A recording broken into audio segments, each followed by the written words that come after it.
আমরা এই টিউটোরিয়ালের মাধ্যমে শেখার চেষ্টা করব ArcGIS এ কিভাবে এলএস ফ্যাক্টর ক্যালকুলেশন করতে হয় with reference them, mode and ব্রাশের যে মেথড রয়েছে তার ভিত্তিতে। তো এর জন্য আমরা প্রথমে আমাদের যে ডেম ফাইল রয়েছে, ডেমকে আমরা প্রজেক্টেড ডেম নিয়ে নেবো, অর্থাৎ এর কোঅর্ডিনেট সিস্টেম হবে প্রজেক্টেড কোঅর্ডিনেট সিস্টেম। আমরা এখানে UTM জোন 45 নর্থ ইউজ করেছি। আমরা একবার এখানে রাইট ক্লিক করে প্রপার্টিস থেকে প্রজেকশনসটা দেখে নেবো, বা কোঅর্ডিনেট সিস্টেম রেফারেন্স কি রয়েছে এটি দেখে নেবো। এখানে স্পেশাল রেফারেন্স আমরা দেখতে পাচ্ছি যে প্রজেক্টেড কোঅর্ডিনেট সিস্টেম রয়েছে এবং এই যে UTM জোন 45 এ রয়েছে। ঠিক আছে, এটি থাকলে তবে এটি করা যাবে। এটি হয়ে যাওয়ার পরে আমরা যাব আর্ক টুলবক্স যাব এবং এই ইন্টারফেসটি ওপেন হবে। এখানে গিয়ে আমরা স্পেশাল অ্যানালাইসিস টুলবক্সের মধ্যে যাব। স্পেশাল অ্যানালাইসিস টুলবক্সের মধ্যে গিয়ে যাব সারফেস। সারফেসের মধ্যে প্রথম দেখতে পাবো আমরা স্লোপ। এই স্লোপের মধ্যে গিয়ে ডবল ক্লিক করলে এটি ওপেন হবে এবং ইনপুট রাস্টার ফাইলের জায়গায় এখানে অবশ্যই আমরা ডেম ফাইলকে সিলেকশন করব। এটা অবশ্যই প্রজেক্টেড ডেম। এখানে আউটপুট মেজারমেন্ট আমরা ডিগ্রি রাখবো এবং এটি রাখার পরে জাস্ট এখান থেকে আমরা ওকে করবো। হ্যাঁ, দেখতেই পাচ্ছি যে আমাদের এখানে কমপ্লিট হয়ে গেছে। স্লোপ কমপ্লিট হয়েছে। এটা আমাদের স্লোপ ফাইল কমপ্লিট।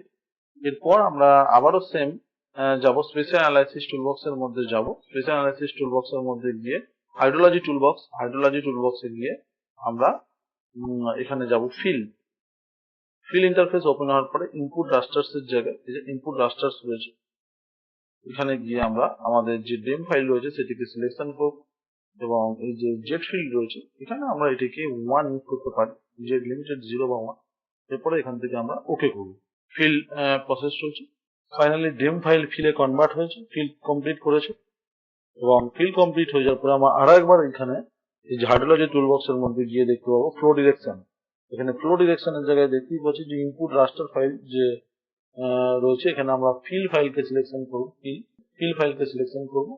এরপর আমরা এনভায়রনমেন্টে যাব। এখান থেকে এনভায়রনমেন্টে গিয়ে যে প্যারালাল প্রসেসে গিয়ে এখানে গিয়ে আমরা 0 লাগাবো এবং just okay. Flow direction complete হয়েছে।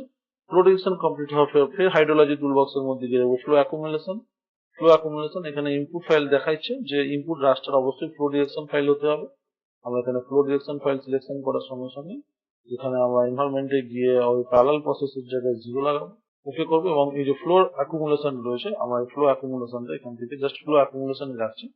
ফ্লো অ্যাকুমুলেশন নাম এবং কোথায় রাখতে চাইছি সেটা সেট করে নিই এখান থেকে ওকে। ফাইনালি ফ্লো অ্যাকুমুলেশন কমপ্লিট হয়ে গেছে। ফ্লো অ্যাকুমুলেশন কমপ্লিট হয়ে গেছে।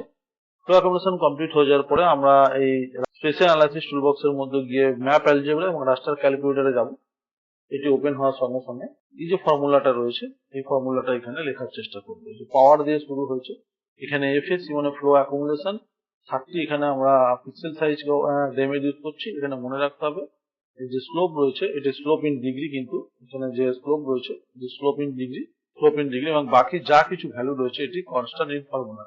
এরপর আমরা জাস্ট এই ফর্মুলাটা এই যে ফর্মুলাটা রয়েছে এই ফর্মুলাটা সেম এই ফর্মুলা, এটা আমরা এখান থেকে এই ফর্মুলাটাকে আমরা এই যে ফর্মুলাটা রয়েছে এটিকে আমরা ফ্লো অ্যাকুমুলেশন ফাইল, আমাদের ফ্লো অ্যাকুমুলেশন ফাইল হচ্ছে যে ফ্লো অ্যাকুমুলেশন আমাদের দেখতেই পাচ্ছি।